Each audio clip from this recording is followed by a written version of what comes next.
Hello and welcome back to another episode of Diabetics Doing Things. We're telling the amazing stories of people with diabetes from all over the world. And I'm very excited to introduce our guest today, but I'm actually going to do something that I don't do too often. And I'm going to pass the torch to Eritrea to introduce our guest because this episode starts with where they met and how we got to this point today. So I'm just going to do that. I'm going to pass the mic. The rare time that I shut my mouth for a little bit and pass it to Eritrea. Here we go. Oh my God, hell is freezing over, but I'm so excited for today's episode. Welcome to the podcast. I know usually we have people with diabetes, but today we're so lucky to have Dr. Ananta Addala of Stanford University. Ladies and gentlemen, the prestige of this episode today.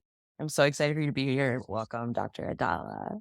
Thank you very much for having me. I'll try to live up to that excitement. We always have the best conversations, and I definitely do want to start at how we met, just because as a young woman, as a woman of color, that first meeting for me was so impactful. You meet a million people, so if you forgot about it, it's totally fine. But I did want to ask you, do you remember how we met? I remember, and so now that I feel like this is, back in the day, there was that like newlyweds game where you have to make sure you answer the same. Okay, A so classic, no a matter, classic. no matter what, just count me in on this one. But I actually remember meeting you first at ATTD in Barcelona, if I remember correctly. Okay, yeah, and I remember a particularly dynamic young person who was very excited and but specifically had the ability to say what needed to be said and be pretty transparent without really mincing words. And that is what I remember. That But tracks. Just for yeah, those listening at I home, was that like, tracks. that seemed on point, and somebody who wasn't particularly shy, which was also nice to see. So, and yeah, that's what I remember. Be curious. Yeah. Now it's your turn. The newlywed wed game for tell me what you remember. So we had an associate at Diatribe at the time, shout out Arvin Somi. I know he listens to the pod, he's in med school now. And he was like, I really want you to meet Dr. Addala. I feel like you guys would really get along. And he walked me over and introduced me to you. And the first thing we started talking about was just how many pots your spoon is in and just how much you actually do. And I remember walking away from the conversation because at the time I was going through a really hard time in my marriage. It's like no longer a thing. But you gave me so much advice and I was a stranger and you were like, "You can do all the things, like, all of the things. You can be mom, wife, girlfriend, awesome person, hot lady, doctor, whatever you wanna do, you can do it." And I just feel like I was walking away from the conversation from a stranger just so empowered about what I was already doing in this space. And to meet a counterpart who also cares so much about disparities in diabetes and getting access to communities of color and is a person of color, I was like, "Wow, this is a superhero in real life." So I am so grateful for the relationship and just so excited to have you today and to talk more about your work. That was really nice to hear. I had no idea I did that. I also think I got the conference wrong. I think it was actually ADA. There you go, New Yeah, Orleans, New wasn't AD, yeah, Orleans. But I think Norma. you spoke at ATTD for Diatribe. Either way, God, thank God Anyway, for but point is conferences. I was like, "Well, let me get my" but yeah. That's So the thing let's about diabetes is you're gonna have acronyms, whether it's clinical, whether it's conferences, whether it's day-to-day Mhm. management, we're all balancing as many of those as we can at a Yeah. given time. So I feel like we're in a hero origin story, and it's like I really want to know where it kind of started for you. So if you could tell us a little bit more about your background as an endocrinologist and how you became one of the key opinion leaders in this crazy space. Like, how did you get there? How did you become Dr. Adala?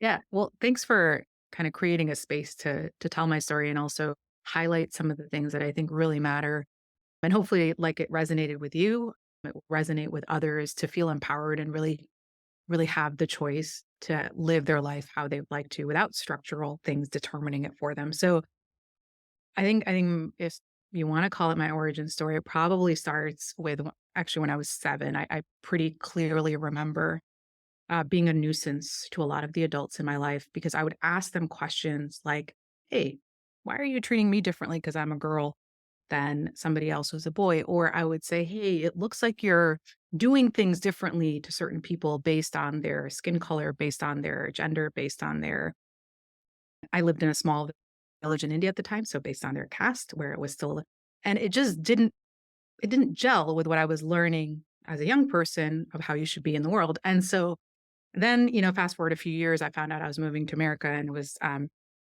land of opportunities, et cetera, which in many ways it is, right?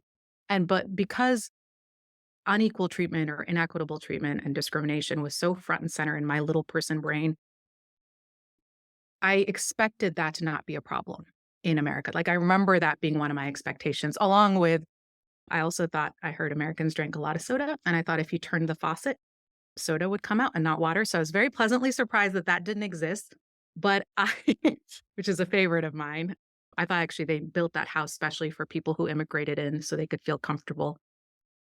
But I was really disappointed to hear that although the soda through the pipes thing wasn't a real thing I had to contend with, actually discrimination was, and I was feeling it even more so because I was an immigrant, because we didn't have a lot of money, and it came to odds with everything that we as humanity really try to do, right? That's the problem with discrimination. So then I kind of forayed through things. That's part of why I got an MPH and why I worked in the public health sector for a little while before transitioning to medicine.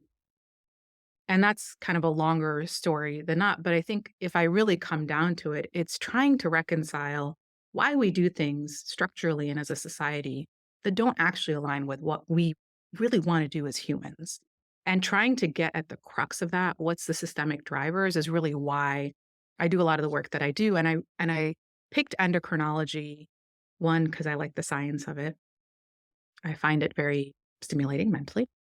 But it's also one of the few fields where if you're missing something, I can give it back to you.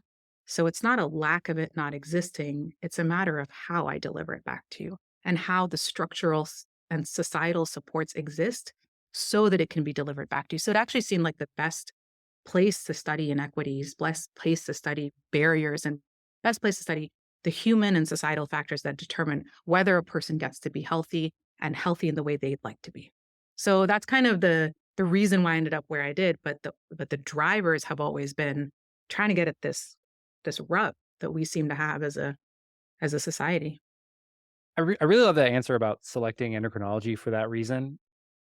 We've had other endocrinologists on the podcast in the past. I believe most of them who have been on the podcast, I don't want to speak 100%, but most of them have lived with diabetes of some kind. And it's often, at least the way it's been explained to me, that is a popular or a common that drives the decision to choose endocrinology over another field of medicine. Because I think I'm okay to say this, and correct me if I'm wrong, but like endocrinology is not the most popular choice for med school students. It's also not the most profitable, or it doesn't have the highest opportunity for growth. So it's interesting for me to hear you, not as a person living with diabetes, but as a person who's passionate about addressing inequities and also helping and meeting people and delivering them something that they've lost, that still was an emotional pull towards endocrinology versus another field. Yeah. No, I think you have it spot on. And I think, there's a really rich family history. And so like I have very you can't be South Asian without having at least 1 billion members who have at least type 2 diabetes.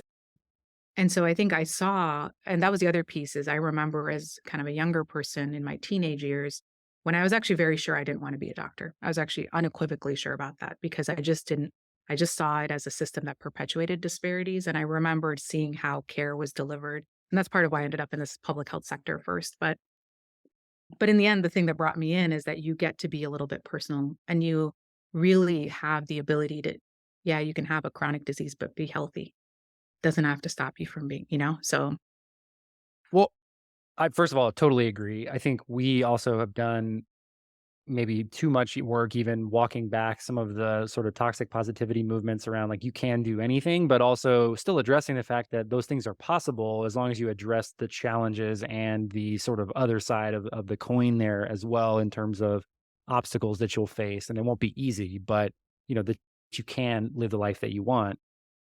I want to touch on because Eritrea has put your credentials here for us to read off, and they are substantial and amazing. And I want to talk about one of them in particular. But before that, you have touched on now twice, like how your NPH and your work in the public health sector informed your decision.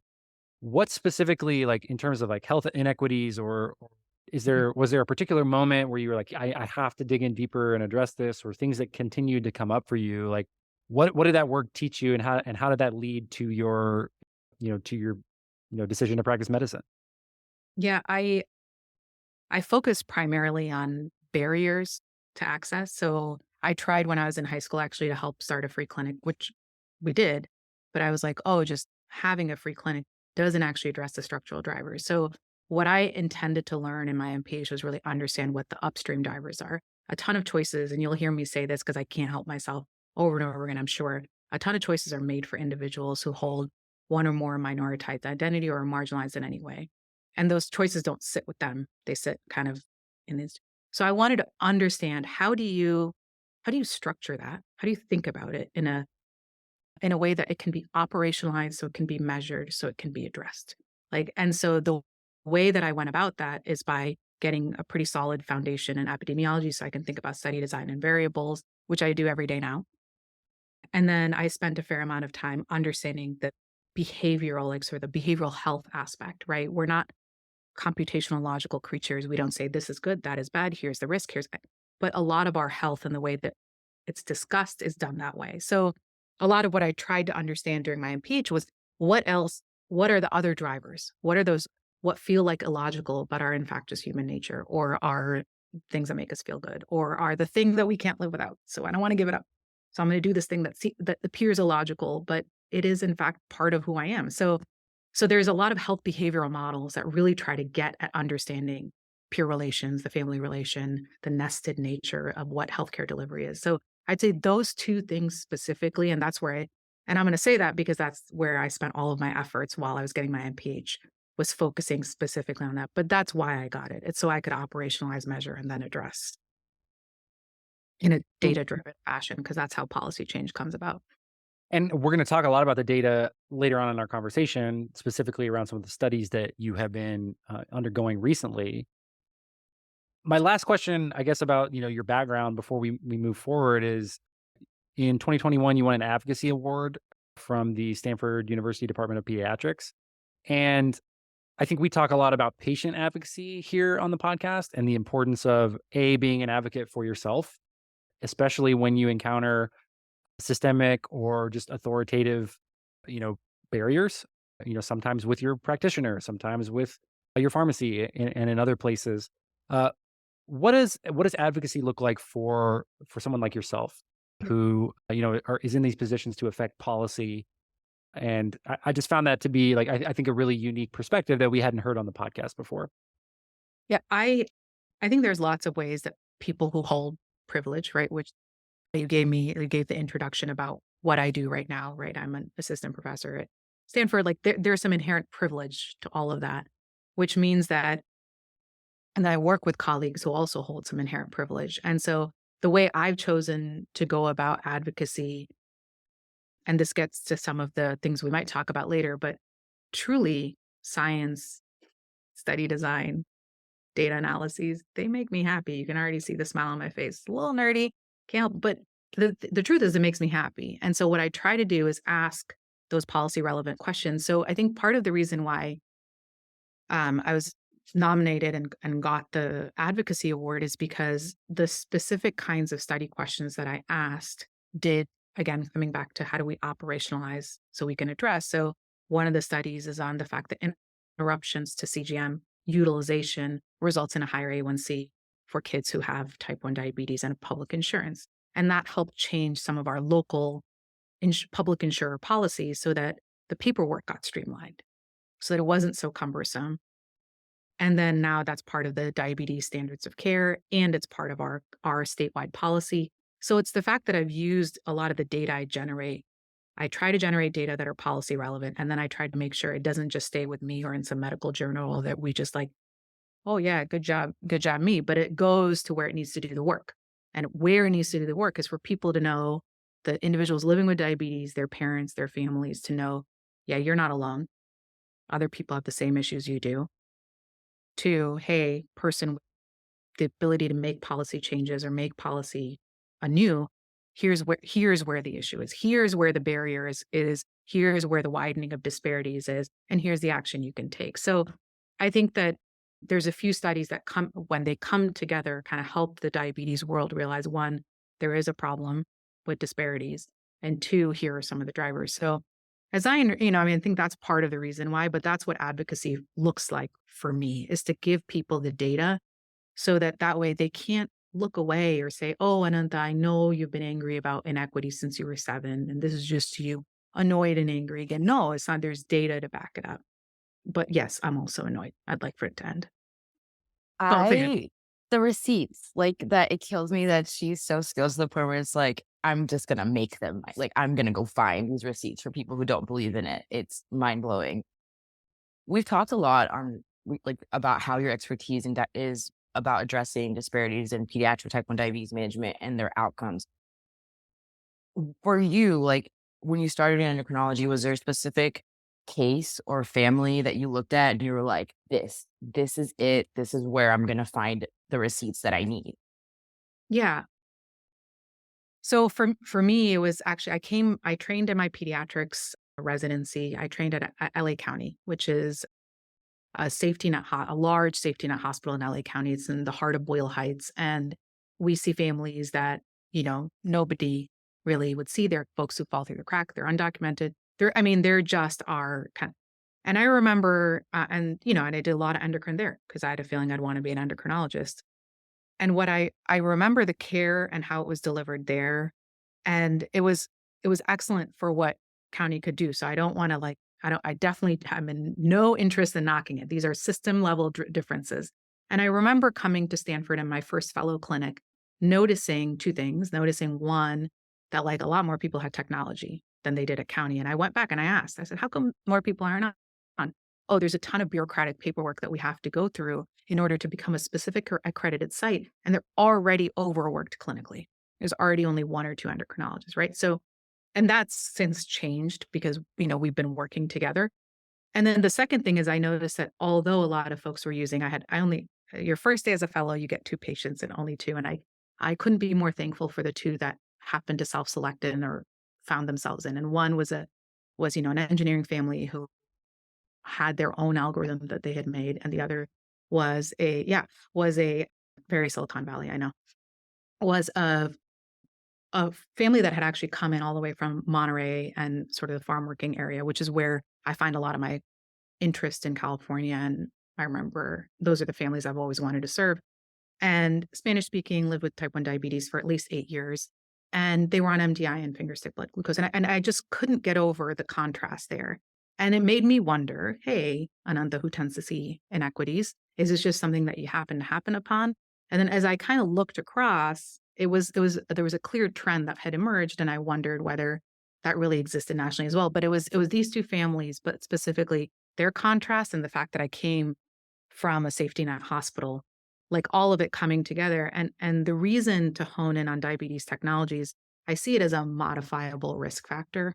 And there's very few modifiable, right? I can't change my gender, I can't change my ancestry, but I can change, whether I get to have access to diabetes technology or not. So to me, it was a modifiable risk factor that was disproportionately available. And I just needed to, but I wasn't sure if that was the case yet. I had a feeling, and then that's what the next 2 to 3 years was documenting. Yeah.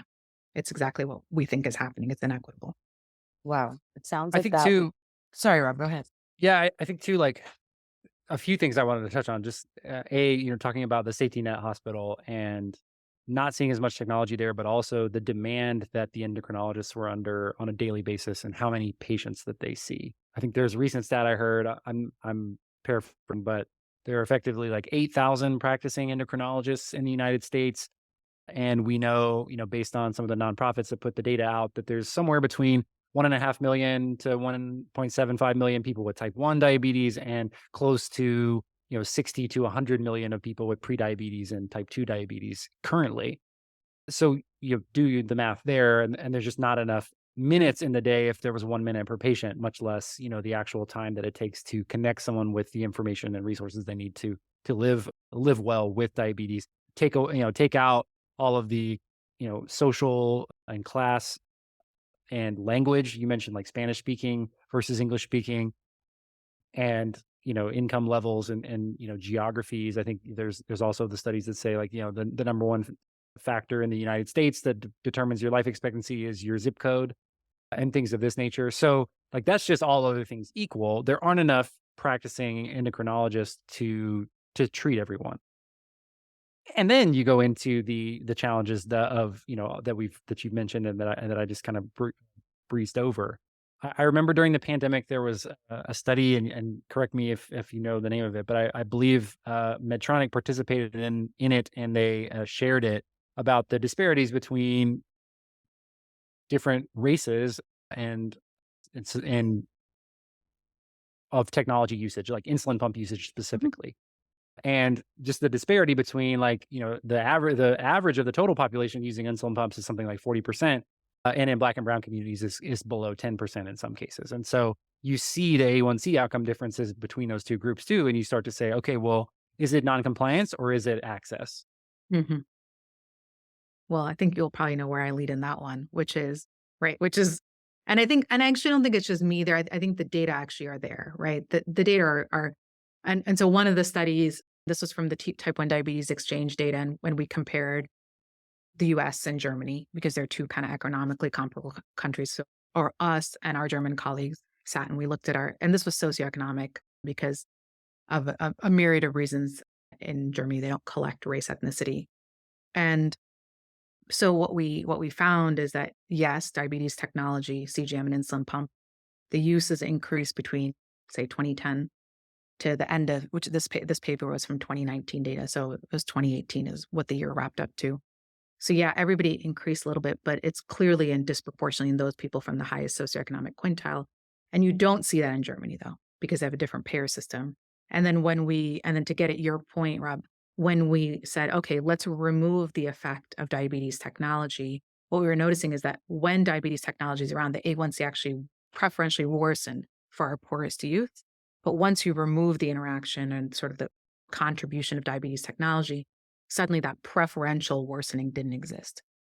So I think there's a lot of that's a fancy way. I mean, there's a lot of statistical modeling out there. There's two separate studies, three separate studies I can think of where about 0.3% A1C difference between the minoritized individuals versus not. And there's one study that came out in the search data, which is like youth pediatric data, through mathematical modeling by Anna Kokoska, who's a researcher down at UNC.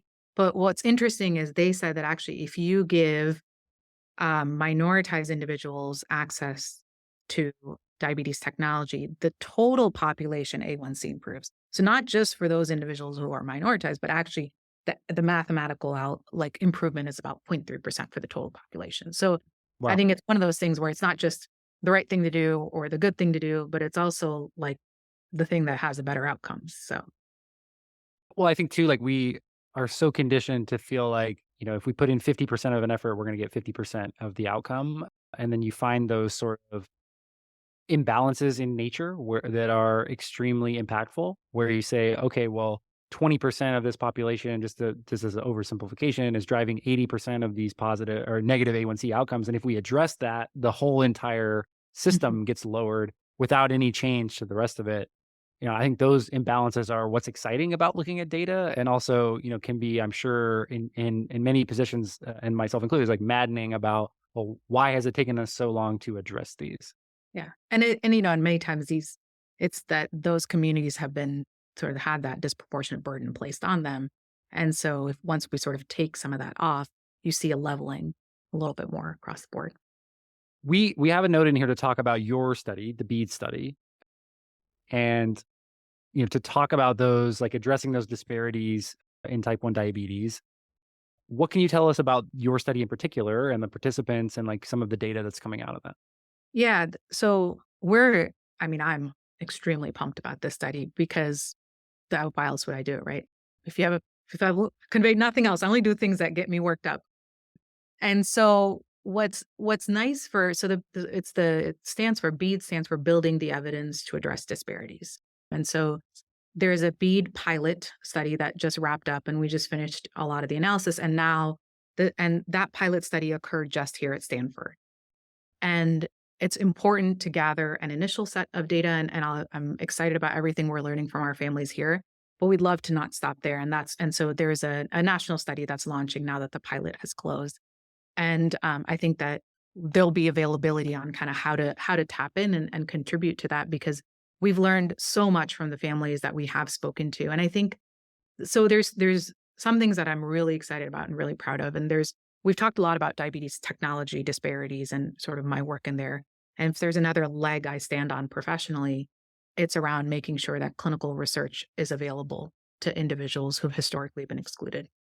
And so the goal of BEAD was to preferentially recruit minoritized families and then understand what I'd mentioned that there's upstream drivers of whether somebody gets to use diabetes technology or not.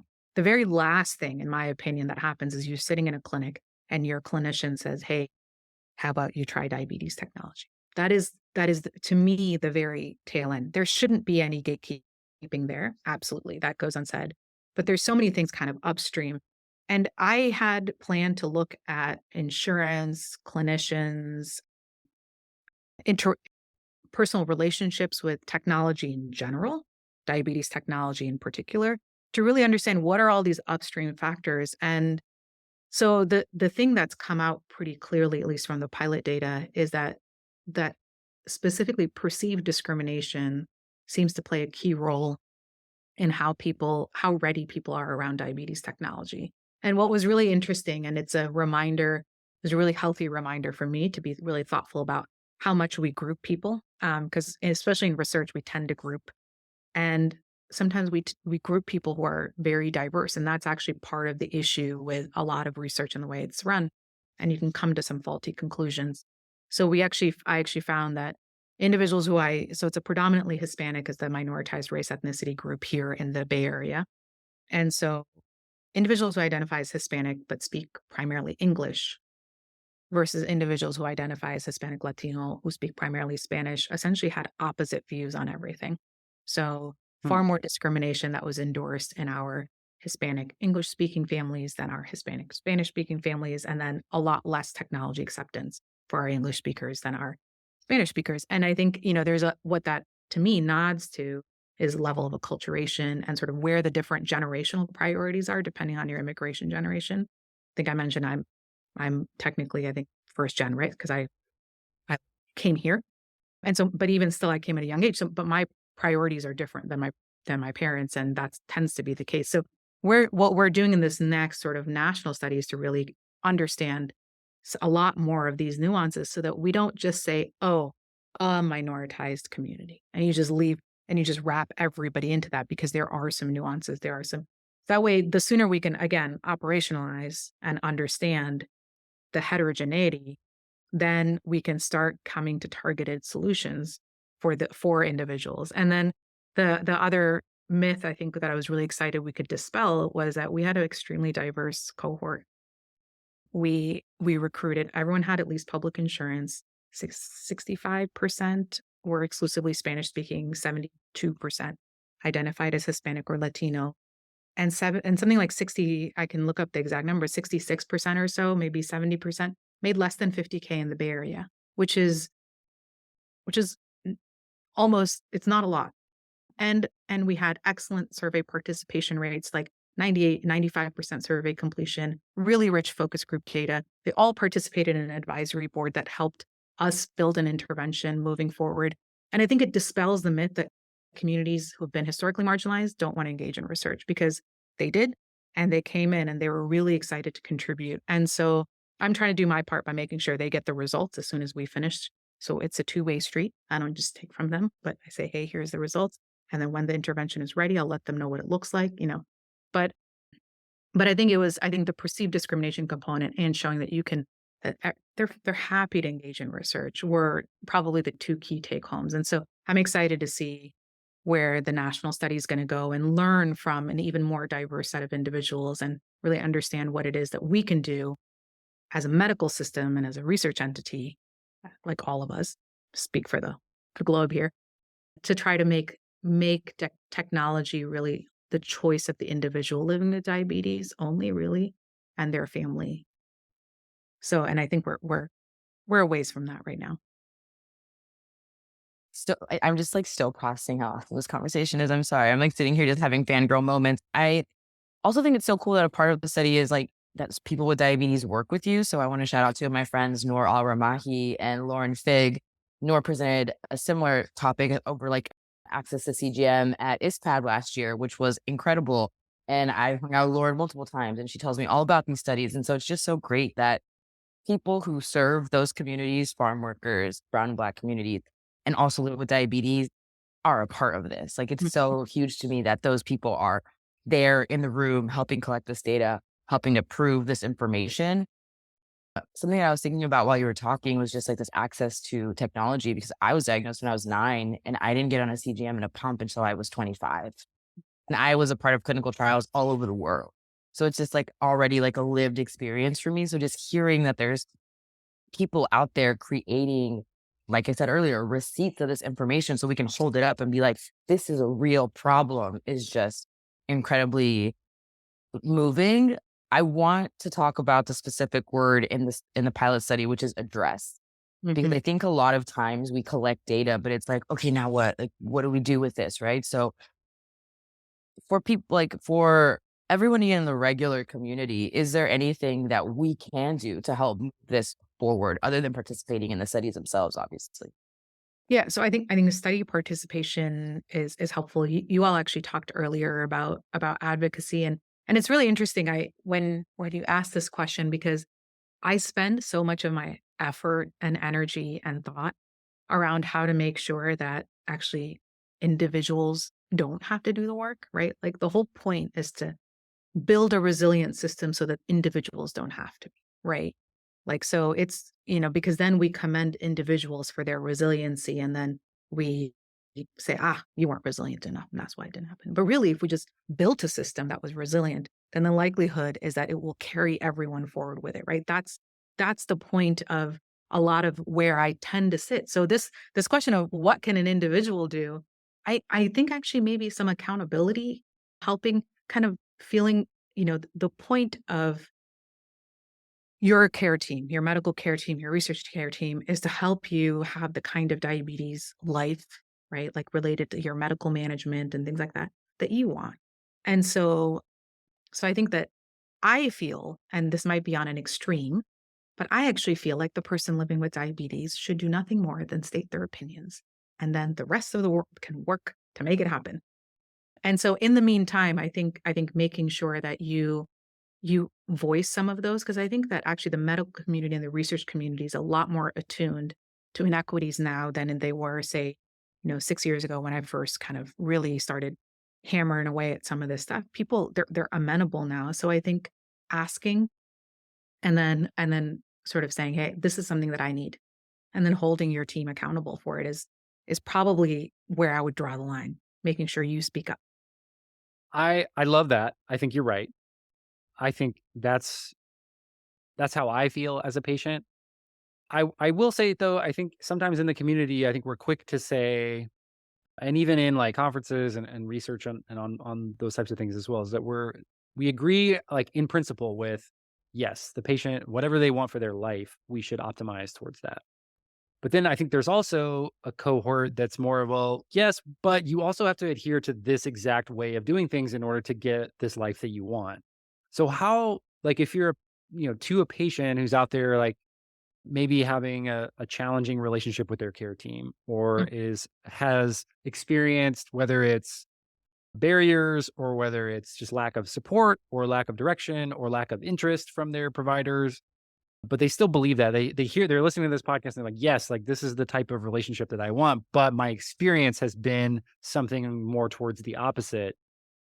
What would you tell that patient? Yeah, I think that's a great question. And I think what I try to do with the families that I take care of is, there's some things that I can't really negotiate, right? Like, I kind of need to know your blood sugar, and I need to know that you're getting your insulin in. Like, those are, but how we do that, we got room. We can discuss stuff. And so sometimes if the issue is that I just can't be on the same page as a family on what that underlying assumption is, I take it as my responsibility to sort of explain why I need this to happen. And so I think so flipping that is, I will often ask my families where there is a disconnect, if that happens. So what are their priorities? Trying to help, kind of just ask the provider, I'd like to share with you what my diabetes goals are. I would like to be able to make sure that I can okay, I don't know, like dance for 5 hours and not go low, whatever that is. Or I want to make sure that I can meet my work requirements and I need to be out. And this is a common conversation with a lot of our communities. I need to be out in the farm and I can't stop for breaks. I can't have hypoglycemia. And so if we can understand where the underlying crux is, then now I understand that that's idealistic and sometimes clinic visits are 15 minutes and people don't feel like they can change it. So what I would say is this is where a little bit of like reflection on the person living with diabetes, what do you think is the most important thing? Where do you need the change to happen? And where did you need to have it happen like 5 days ago or a month ago or a year ago? Starting with that so that you're and then explain to your clinician why you have that that priority and say this is where what you're saying doesn't gel and I'd like to come to the same page because I think we're both about the same thing, which is my health. And that type of an approach can help bring that's actually a shared decision making conversation. That's a specific model that clinicians are supposed to use, but I don't see why it can't go the other way and say here's what here's where my priorities are, here's where I'm not understanding where this fits in. And so, and many times I think that that type of an approach tends to work, but I can also understand that. I mean, I told you I didn't want to be a doctor for a really long time because I wasn't impressed. Yeah. But also the other thing is, there's lots of providers, clinicians out there, I mean, so if you really don't have a helpful or toxic, or if it's a toxic relationship, it's helpful to know that you don't necessarily have to endure it, right? As long as you've kind of advocated for yourself and Mm, I don't know. You two might have some pretty good answers to that, actually. I really like the relationship, like framing it as a relationship and like kind of having a dialogue there and just like, hey, let's agree that we're both here to get the best outcome for my health. I think just starting that as the foundation, I think even a provider who's seen 12 patients who maybe haven't had the same approach and they're tired, maybe they're, dealing with something in their personal life. I think they hear that. I think right off the bat, you're probably 9 out of 10 going to be aligned there. I think creating that momentum in a relationship, it's like anything else. Like there are going to be people who are for you in this world and there are people who are not for you. And you can, hopefully have the resources and the time and the energy to find somebody and replace the ones that are not for you. I like that. I think it really treating it as a team effort. I'm a big team guy. I'm kind of nauseating with my love of teams. But yeah, I think, when you have that shared, like, what are we optimizing for? What are your problems? How can we help work together to solve them? Because that's really what we're both after. Do you agree? Is a great way to start. Eritrea, any thoughts on that?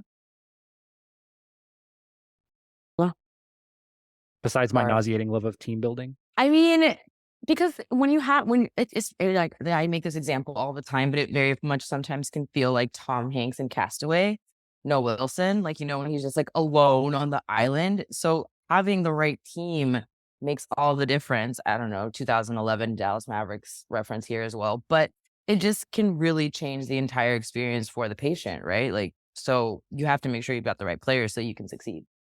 That just seems very duh to me, but Yeah, but I think one thing that we've learned from this podcast over the years and like just in general diabetes content online is like I think you can never overlook the basic concepts and how important they are. And, I think now because we get to be in this, we're having these conversations, we've been doing it for years. We get the privilege of talking with people like yourself, Dr. Addala. So like, oh, we're so advanced and we don't have to ask those basic questions, but it's really important because I know there's somebody listening to this podcast who is either recently diagnosed or is having an issue. And we need to make sure that they don't feel like just because they're not asking deep questions about disparities in research, they're just worried about how do I address my own care today with my care team? Like that's totally fine. Yeah. And I think the care team more or less exists, right? As the reason why diabetes has become a multidisciplinary care team in most places is because there are multidisciplinary needs that an individual has. So their very reason for having a job and for more or less existing is to make sure that we overcome whatever the barriers are or that we make sure that the needs of our families and our individuals living with diabetes are met. So I think asking and then goes a long way. But I don't know. I find that nobody's going to disagree with you. They're there to help make sure that, that your health is first and foremost. And so if there is a disconnect on what you think is healthy versus what they think, then even if that's the only conversation that happens in that clinic visit and no dose changes or number runs or all that boring stuff happens, that's still meaningful because it builds that relationship. Yeah. I think to just add, because now that I've thought about it a little more, and Rob's like, "Do you have something to add?" I feel like maybe this has been a general theme of my life the last couple of weeks, but there's like this, especially Black and brown people with the care teams that they get. Just because that's the care team that you have access to doesn't mean that you don't have to resist what they're saying to you if you don't think it's right for you, if it doesn't fit your diet, your lifestyle. I remember when I was a kid, we met with one dietitian when I was first diagnosed, and she tried to tell my mom that I wouldn't be able to eat tortillas anymore. And my mom was like, "Well, we eat tortillas at every meal, so we need a new dietitian." And I was on Medicaid, like I was on state government assistance, but my mom, with very little English and her education that she has, was like, "No, simply immediately no, you do not fit our needs. So we will find someone who will," which is probably part of the reason I have the attitude that I have as a human being. But I learned from an early age that even if all you have is state and government assistance to get the access that you need, you are still a human being deserving of respect and deserving of filling the needs that fit you culturally. So if that dietitian doesn't fit you, that endocrinologist doesn't fit you, resist, find options, look for what you can for yourself. And I think that does come back to that self advocacy that we were talking about. But And I also, think too, yeah, like I was just gonna say, speak up because I tell my families all the time, I was like, I can make plans till the cows come home, but I am not, I was like, nor do you want me hanging out with you at home. You don't want me there. You don't want me to see how you work. What I do want you to do is tell me what will work. You tell me how will you remember. I have no idea. And I think so that's the other piece of this too, is sometimes people just truly do not have the perspective that you do into your life. Like, and when I say it that way, it seems pretty obvious. Like, yeah, no one's going to know your life's day to day is quite like you do. So I think, yeah, speaking up is going to be really helpful for that. But I'm like, just don't let me make a plan that ain't going to work because wasted both of our times. Yeah. Sorry, Robbie, you're about to say something. no, I was basically going to say the same thing. So I love it. No, I just think we talk a lot about using our voices. I think you nailed it. But also, I feel now in this age is why I continue to sort of die on the hill that this really is the best time to live with diabetes, because I see comments and conversations in Facebook groups from between parents all the time. Hey, my dietitian said that we can't eat tortillas. What do you guys do? And then immediately there are a host of comments and recipes and blogs and tactics and engineering algorithms to help eat tortillas, which are challenging to eat with diabetes from time to time, but it can be done if you develop that plan. And I think that's where the power of community really comes through. Yeah. Okay, I do want to shift a little bit because this is my podcast, so I get to sort of do what I want sometimes. But I do want to I love high performers like yourself, and I'm fascinated with especially groups of high performers, which over the years, we've been very fortunate and privileged to interview multiple staff members and students from Stanford University. And two in particular, Dr. Jonathan Tijerina and Dr. Roy Collins. And then shout out my all-time homie, Corey Schlesinger, who used to be the strength and conditioning coach. And there's something different about, what they call, all of them call the greatest university in the world. And they like, and my belief is that, it really is like an iron sharpens iron type of scenario. There's people from diverse backgrounds from all over the world there to, pursue the best in whatever field that they're looking for. So I guess for you, like coming from your background and also being in like safety net hospitals and then coming to Stanford University, like how can you, characterize like that experience of, working, with your peers at Stanford? So Like, I it was interesting because I don't know that I would have thought Stanford would be my long-term home, especially given that I'd always wanted to do disparities and the optics are typically certainly. not one of that. And what I yeah, I know you like this, Eritrea. That will be the only thing you use in the promotional videos, I'm sure. Which is, but I think the optics are such that this is not the place that you might expect to do research. And what I've and specifically to actually meaningfully advance and address disparities. And so for me, you're right. I like this iron sharpens iron thing that you're talking about because the iron that I think I kind of slowly was working with for myself, and there's a ton of skills I've gained from being here. And what I can see is that it's such a reciprocal relationship that even though I was quite a junior person coming in and saying, "Hey, I really think we need to consider whether implicit bias that clinicians have impacts diabetes technology." So rather than saying, hey, you're fresh off the frying pan, what are you doing here telling us that we have systemic inequities? The response was, I don't know if it exists. Nobody's looked at it. Let's study it. And so what I found is that my experience here is that even if, at least within the Department of Pediatrics and in my division, so I'll speak for that sort of, right? So I've already siloed myself down. I found that if I can demonstrate that it's a problem, there's an interest to make a meaningful change of it. So what that meant for me is I don't have to fight local. I don't have to fight at home, so to speak. And I have bandwidth, energy, and reserves to go out into the world and kind of like do the advocacy where it needs to happen rather than convincing my local people here, hey, this is something we really need to do, and spinning my wheels locally. So what I found actually is that Stanford is a surprisingly, and I sorry Stanford, but surprisingly, right? But just again to break the optics, it's actually a very conducive place to do research that's innovative in any way, including when it comes to addressing diversity. So that's been kind of my experience. And then what I'm able to do, especially because my interest has been in being extremely systematic about documenting disparities so that people can't wriggle out and they can't just say Ananta's angry and that's why she's doing this. By making the science absolutely as precise as it possibly can, the ability to wiggle out starts getting smaller and smaller.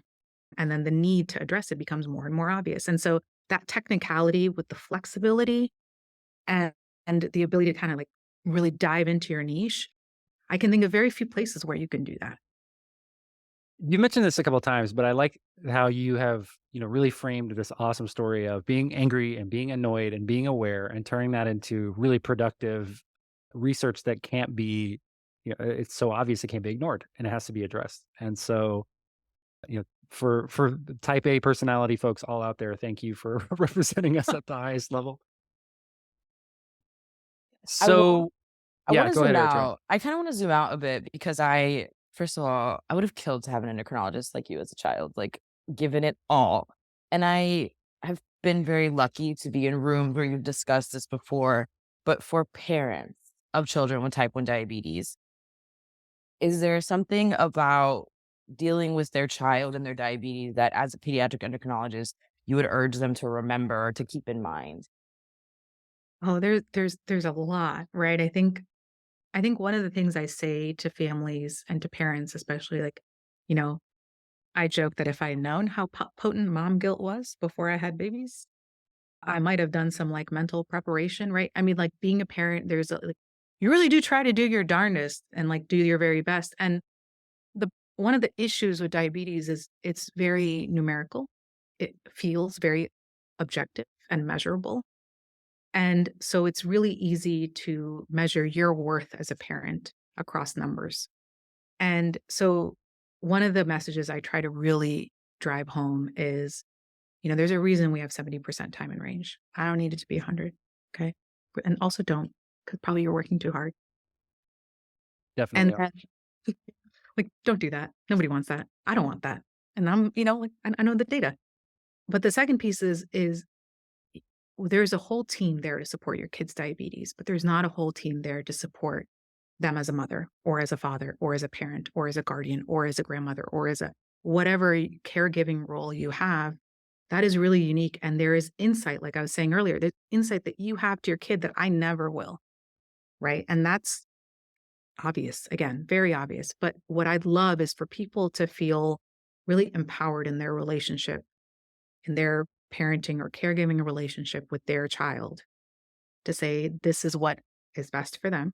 And I'm not just thinking about this because I want them to have 100% time in range or 99% time in range. It's because this is who they are as a child. This is their temperament. Okay. This is how they're externally motivated. This is how they're internally motivated. These are all things that parents tend to pick up. And so much of it is lost while parents try to become pancreases. And I, it's that parental relationship has so much more depth to diabetes management alone. And like the team has got you for the diabetes management piece. Ask us, let us help you. And then you enjoy your kid, like, and I like that is such a heartfelt plea because I want my families to have that strong bond that isn't grounded solely in diabetes because I know it's a huge aspect and I can't even begin to wrap my head around it. And I understand, but I just don't want people to assign their value or their worth as a parent based on their child's diabetes because there's developmental variations, there's changes, there's so much more, right? And so that's probably what I would say to families, and I say it often. But yeah, your kid only has you to care give. We probably don't talk about it enough. I think we mention, don't hold yourself accountable to a number, but we don't often address the parental connection as well.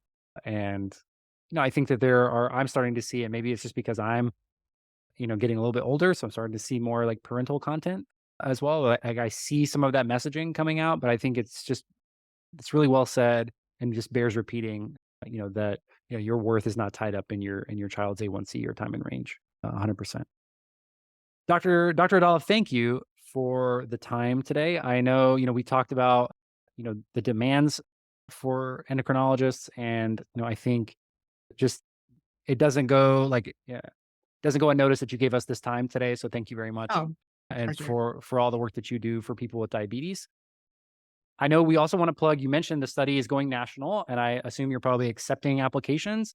Right. Or how does that, I don't know how that works sometimes, selections, all those things. I'm an idiot. Yeah, So there's a really simple screener that people can fill out, and then as long as you're eligible, we will, that's the plan. And so we're trying to find, youth who are 12 to 21, I think right now is right. Yep. And thank you. I was like, I thought I was gonna about to say 25. I was like, not 25. So 12 to 21, and at least who have public insurance. And then ideally, we're trying to start with families of color. From our pilot data, we learned that really families of color have a slightly different ask and the intervention that we are going to design than other families. And so, just kind of in the interest of trying to meet more minoritized families first, and then roll it out.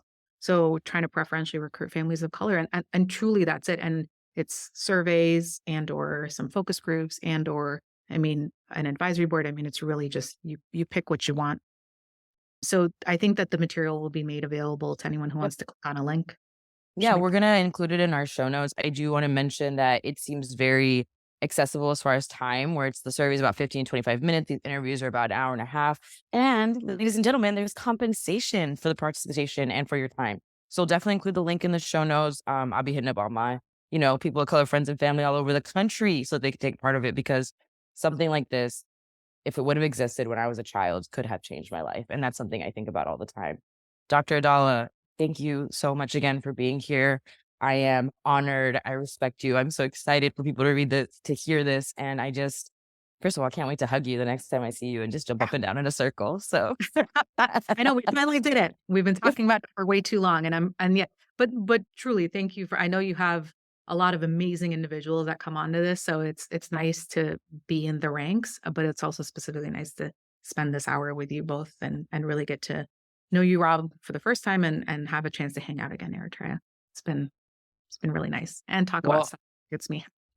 I look forward to meeting you in person for the first time, and hopefully I'll be lucky enough to hear one of your talks as well. Oh, thank you. Okay. Awesome. Well, this episode has been produced by Eritrea Musa, and it's been edited and published by Ashley Bright.